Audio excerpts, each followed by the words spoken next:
So age is relative. I was chatting to a gentleman the other day who's 71 years old, and he wanted to tell me a story that I thought was quite fascinating. He was at his mother's 100th birthday, and he was sitting with her having a conversation, and she looked at him and she said, "How old are you now?" And he said, "I'm 71, Mum."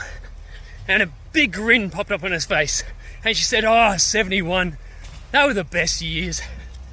And it got me smiling as well, because I thought, 71, so many people think, that's when life's ending. Well, to her, 71 was relative.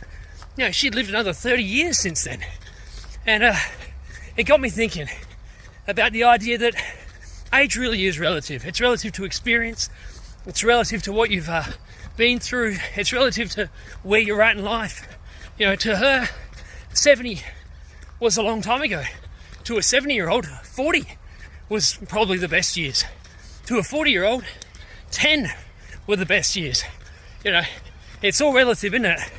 And it just got me thinking about the importance of looking back and understanding where you've been, where you've come from, what you've experienced, and making the most of thinking about that and allowing it to drive you forward.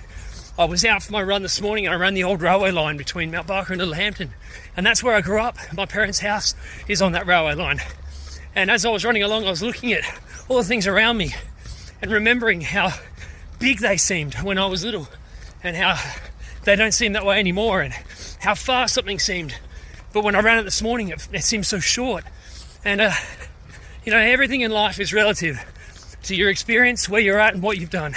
So think of that today and try to be better. And I'll see you tomorrow.